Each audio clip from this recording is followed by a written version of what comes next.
So this is just a real simple tutorial on making a chicken tunnel with supplies that you most likely already have on hand.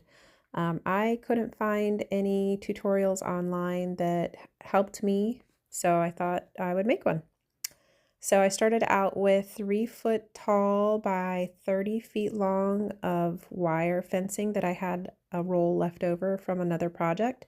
It came in a 50-foot roll and I used about 20 feet, so I had 30 feet left over, folded it in half and cut it in half, so I had two 15-foot sections. I then zip tied the tops together, and then I took this 1/2 inch PVC pipe and ran it along the bottom in about 5-foot sections and added 2-foot braces every 5 feet to give it some stability on the bottom, and just attached all of that with zip ties as well. Used a couple of T-fittings and 90 degrees on each end to kind of cap it off, but that was really the only thing I had to go out and buy. So that cost about, say, $30 altogether of PVC pipes, but a lot of people, you can use what you got on hand. And so I just zip tied all those all together. I did not glue mine at this stage, but I would highly recommend doing that. I wasn't 100% sure mine would work since this is the first time I've tried it. So I waited to get it to the fence to make sure everything lined up and was correct.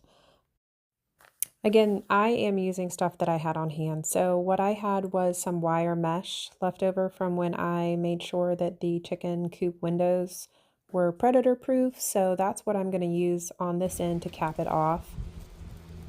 And the other end is going to be woven through my chain link fence. I just cut a small hole in the chain link, and I'm going to cut the end a little bit down here so that I can weave it through there and secure it.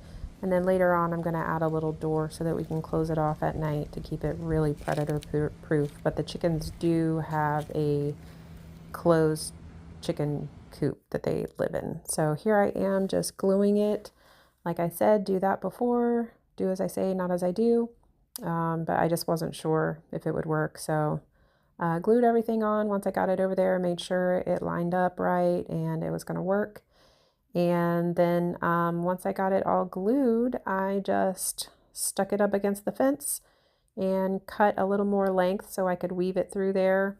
And we're going to secure that better later on, but the chickens were ready to go. They wanted out, so I was trying to hurry and let them explore their yard that they haven't torn up yet. So the nice thing about this is it swings back and forth. It's very flexible, and you can see that they can get to their grass and different bugs.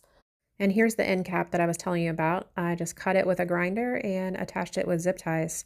I hope this helps, and if you have any questions, please leave them in the comments.